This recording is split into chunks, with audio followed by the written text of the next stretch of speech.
My brothers and sisters in Islam, my message with you today is a brief message about the importance of tarbiyah in Islam. What is tarbiyah? What is nurturing and raising children? What does that mean? And how did the Prophet ﷺ practice this during his life? First and foremost, my brothers and sisters in Islam, whoever observes this worldly life that we live in will realize that we live in a very dark world. There are many sins and fitan and corruption and injustice and oppression and so on. And all of these shades of darkness is because of ignorance. People are ignorant about Allah, or they have forgotten about Allah and the beautiful message of Islam. And the only way to eliminate this darkness and remove this darkness and bring peace and goodness on earth is by knowledge, to spread knowledge. And the most effective way of spreading knowledge is through tarbiyah, nurturing and raising children. This is the first point, and this is why tarbiyah is important. And my brothers and sisters in Islam, the second reason for why it's important is because this is the instruction of every prophet to his nation. And also the Prophet ﷺ would instruct his people to be Murabbiin, to be people that engage in the practice of tarbiyah. Allah Azza wa Jalla in the Quran, He said, وَلَكِنْ كُونُوا رَبَّانِيِّينَ بِمَا كُنْتُمْ تُعَلِّمُونَ الْكِتَابِ وَبِمَا كُنْتُمْ تَدْرُسُونَ. Every prophet would say to his people, كُونُوا رَبَّانِيِّينَ, be pious, righteous scholars, be Murabbiin, look after others and nurture others and teach them the message of Allah. بِمَا كُنْتُمْ تُعَلِّمُونَ الْكِتَابِ, because of what you teach of the scripture. وَبِمَا كُنْتُمْ تَدْرُسُونَ, and because of what you have learned and understood and memorized from the scripture. So the Nabi sallallahu alayhi wasallam is commanding his ummah to be murabbiin, to be teachers of good, because of this Quran and what we've learned of it and what we teach of it. And what we learn from this ayah is that when you teach the message of Islam and ayat from the Quran, then this is what tarbiyah is. And every knowledge and every teaching that is far away from the Quran and Islam, this is not tarbiyah. And so this is why it is important for us to take this matter seriously and to be murabbiin, because this is what the prophets wanted from their people, and this is what Rasulullah sallallahu alayhi wasallam wanted from us. When Nabi sallallahu alayhi wasallam was the greatest murabbi, he was the greatest teacher. He raised a generation upon La ilaha illallah, and the effects of the Prophet sallallahu alayhi wasallam's tarbiyah is with us until this very day. The only reason for why we are still Muslims is because the Nabi sallallahu alayhi wasallam took great responsibility with his job of being a murabbi for the members of this ummah. Allahu Akbar. My brothers and sisters in Islam, I want to share with you what is the difference between tarbiyah and ta'aleem. Here, this is often where people become confused. Ta'aleem is to teach.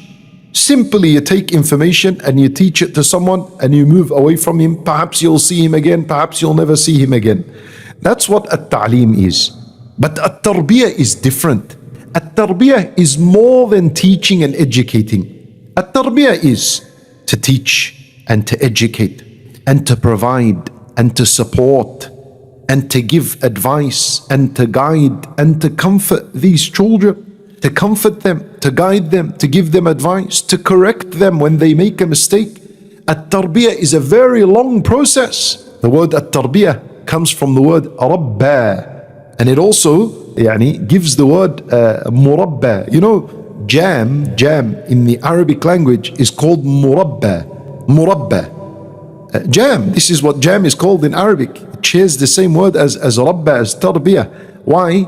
Because in order to make jam, it takes a very long process. You first need to harvest the fruit, then you cook this fruit until it softens, then you put it in containers with sugar or whatever it is, and then it sits in the cupboard for a very long time.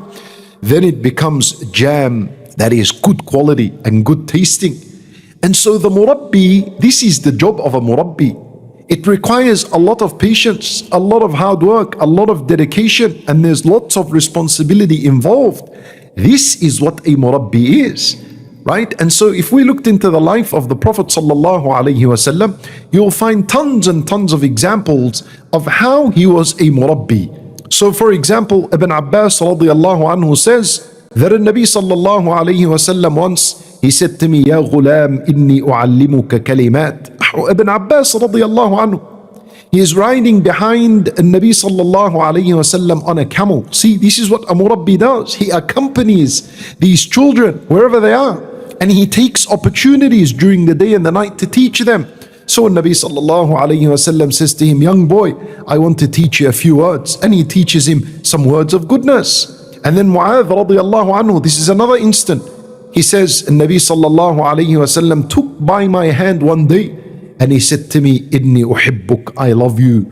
So don't forget to say after every salat, Allahumma a'inni ala dhikrik wa shukrik wa husni ibadatik. See this is tarbiyah.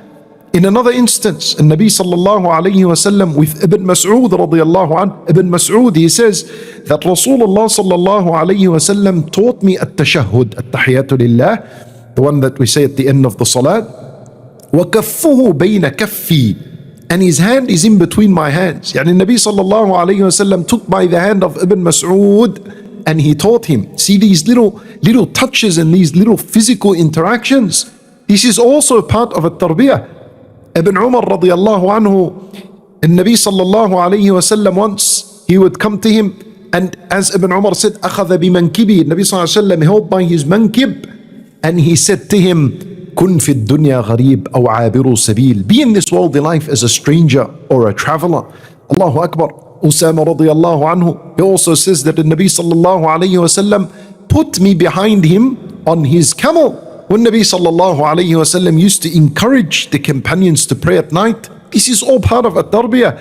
He would say to Ibn Umar radiyallahu anhu, نعم الرجل عبد الله لو كان يصلي من الليل. How excellent is this boy Abdullah, had he only prayed at night. And then Ibn Umar said, I never missed the night prayer afterwards ever again. See how effective at-tarbiyah is.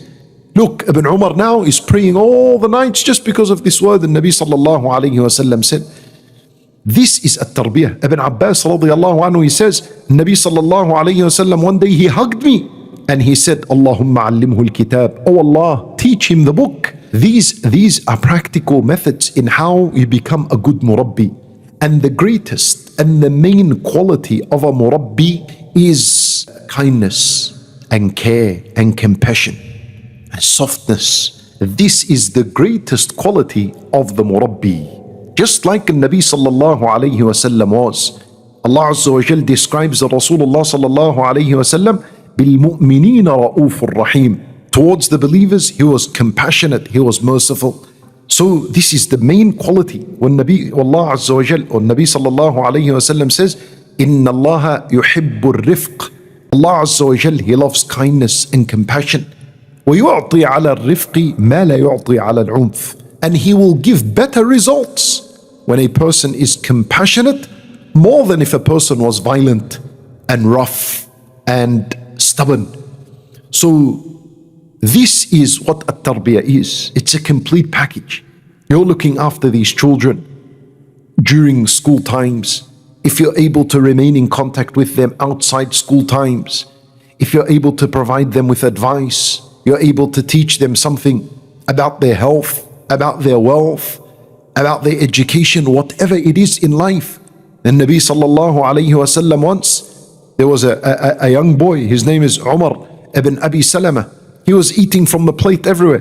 Then the Nabi sallallahu alayhi wasallam says to him, Ya ghulam, boy, sammillah, say bismillah, wa kul biyaminik, and eat with your right hand, wa kul mimma ilik, and eat what's in front of you. You see, this is tarbiyah. This is knowledge about food, how to eat food, the manners and etiquette of food. Yet even that, the Nabi sallallahu alayhi wasallam would teach him. And finally, my brothers and sisters in Islam, I share with you 5 matters in order for us to raise children to be future leaders. Number 1, always seek advice of these children. Yes, seek their advice. Even though you might not take by their advice, seek advice from them. This will allow them to mature and grow quicker. That's number one. Number two, don't ever criticize these children after they acknowledge the wrong that they had done.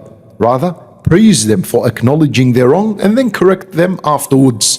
That's what a Murabbi is, and that's how we're going to raise a future generation of leaders. Number three, mention their talents in front of others. Just like the Nabi sallallahu alayhi wasallam did with Salim, Mawla Abi Hudhayfa.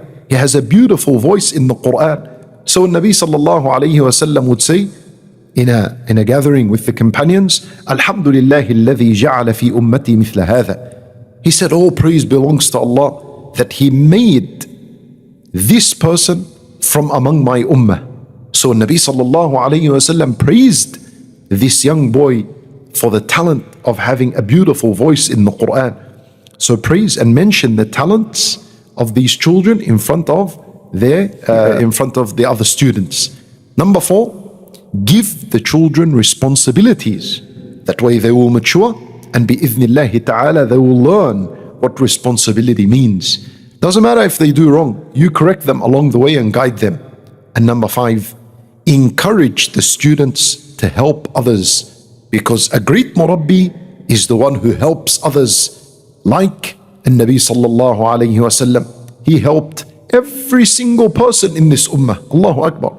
And we are benefiting from his help until this very day.